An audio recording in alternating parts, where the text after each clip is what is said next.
Abna Kasaye Siasimudi. Meba ne mod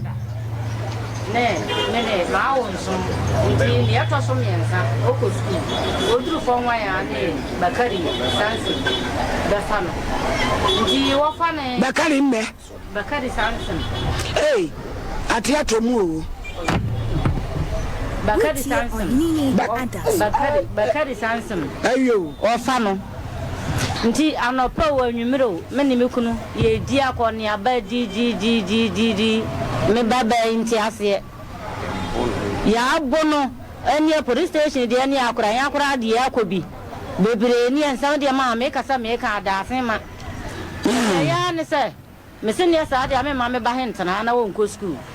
minua ba ko ye sunwane ne ne mi yi akoda ne me de command ni na so sunwane ne mo de nkai mo de beko ya ne se Same ba ya kwa wanyem me ya ho odi busome miensa na wa afra se ma sunwane de mintentana adan wosimi wo fufuo nti fufuo mi wa nti me minni nti nya de ne me so me wo fufuo nya ma bia di nti me de me ba me se abana atena se na ko school na kurom school ni akura se school de ense wose da bi ma ka se me be de me ba ja me fre minua se ne wo ye nso kurom de sunwane so ho nya da bi kura o medafi wo de da chi saa nti wo manaba o ni ami ka se me bomani te na akura ye durubusia me ba me hunu me ba ya me ba yenyim ya bana me no wa ko fa bai wo se me ko na menyim na manka ne me sesa tanase ja nyunu duwa ye ko peni kuno wo kire ni kuno ye ko Bakari Sansim ya ne ye ko kan kire busiafo be se baaje ma baaje dia me ne akura ni tifie ho he dia be ma akura woni tuwe ya be me wo dia wo ye bibi kakra sa na wo wo panyini dia besi ni aka so dia na one na wo sei on na wonan why ne ho ade onya ne ho ade ma me onya ne so die be na mo me ba iti mo bo mi ankasa me ba ma wo ne me se me ma ne nware be ma wo wo kuri wie me se me ma no enwa me ba woni tiwei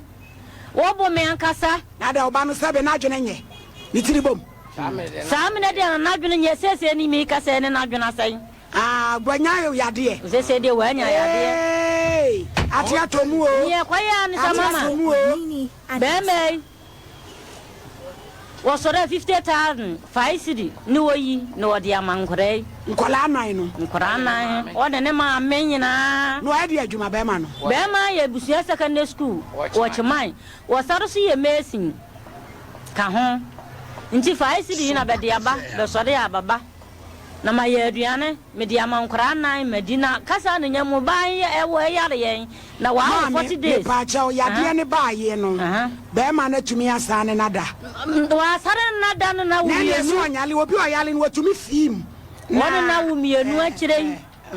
mame o ba no ye kasa ye ne be kasa obetumi akasa kasa de o be kan kakra na wo ye ho na bibia be frem ne ka me be pesemi mo mfa ne mre me na nipa de wo yare hena wo tumi fim ma wo fim ma ye di wo mu a na no nini adaso ya lensu tumi fimu adrain court ni pade wa yare he no tumi fimu hunu tokoro fimu dia ano de ne pa moda no wa fa ne metena ha ya ntie no wa bro kasa me pa mama wa bro me nti ne ya ne sada wa 40 days me ne me hwa no me firi me fie ko be fie kware ware pa ma kwa akwadwara akora ye ne bibia wodi 40 days ya da me ya hwa na bia ba se be de akora akoto he bere me se wo ba he abodam wo gina abontena wa yi ni twanyina hey mame nti ne ya sada wa yi na japade akora nti me meje akora he mama mpa me dara akora eto de me kwasa me be ne wo gina abontena adai wo hunu me wa afabo o ba me so wo be kume we di atiato hwa ne ne eja bidun fodum me a me ma abedum beche no bechechire no abede ne betumi fie a eja yere ne ya na kasa ne nyamunye ono so nko aye ni yare yarefo me de na china bia ne ma eja ba ko so ye honum onsu fie nwatwidi onsu okọ school oduru fo nwa ya onsu me oye fie no be ka china se wonko school nunu duru ye wura dan onsu so kasa mo no ane adamu fie bokom me pacho ye fie ye busum ya wode na me de me ngom na de na atiato mu amfie we ade che we kaza won so kan ba ye ofie ho won so ya me chini obi ni ma me ya botan no asem he wa ma me nkabi na wan kwa wa ja asem he wa kan wo baba ko atiato mu ene wate wo nchen ba ko so bedaya wono so asoka sem wo kasa ne mi busa se mu fie bosom ya ho ma bosom ya ho wo le bosom ne ya che ba na se be ye bi ne ate asi be so ma ne meti maka na se me dia me komudi a ye be ye bi ne na wan kasa wo ko sunsun wo kwa woyo difun kansa na wolumba wogum dabe mama asori be ne wo ko me ko debra de meni tubo de nyame hone wo ko pa cha gebet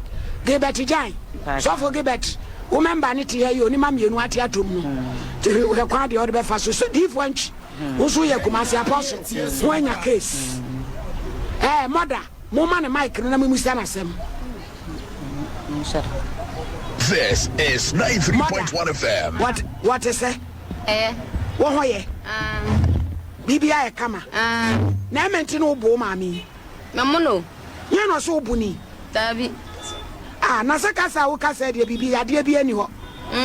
wo nyare dabi na wo kun ya he obusia na moda so ne wo ho awade he wo ho ya wo cho ti awade ase ya dia wa jere wade amene na oti ase be ma he wo bo akohoma o ma wo se dabi 27 10 kasa gu mic imu dabi 20 dabi 10 dabi 20 dabi 10 dabi ni chato ono de dabi ni chato ono de mekana na kana na bakana moda dabi ni chato wo ache dabi enche dabi na she moda meba wawe wo he na wode wawe wo he dabi no nya de na menti no ye nya bibia nti no ye wo ma mi se wadwene nye wo so ka sai wadwene ye bibia ye kre na ku he wo ne ma he wan shan kwala he yo ti se si am wa ba ne wo pe de no pe se ye ma mother edi no pese ye ma This is 93.1 FM. Boy no brano wo wan chese o obi a onye djuma mpodia but obi o security o secondary school de na chese etua ne ka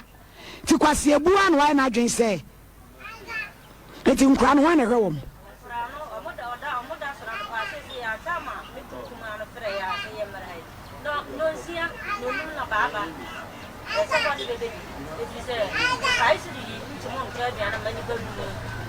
na sister say see how that so ti be menchi osan ko fanyin sere biem a de na obeye say ya we me buy my young doctor me wa asem wo ti me pa nti munka se me young wa bone ho ban se me yanka be yema no o mu doctor duro adwumu ka duro bi eno krai biya busua de biya ni se wa yi afirim so se be nti doctor wa yi afirim doctor an kura nti mana duro doctor ka kira ne se o ka kira doctor se wa modam na ono so de wa de duro abira ne se wa afirim adwen ate nti wa modam nti be so da be mfa be duro ntata na duro ne wo no ma woda wonde wo mpe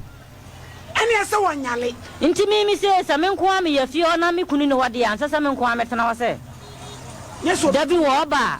o mi bomiti o ba bomiti tumiti mi kunu di a enya asanke to me nya na hwe mi da manji so say boy no Gwakari Samson ne ye pano no abeka ne ma tie na so anya hoto ebusuafo asem na fe ni eduru ba bia ebunu mu pa ye ba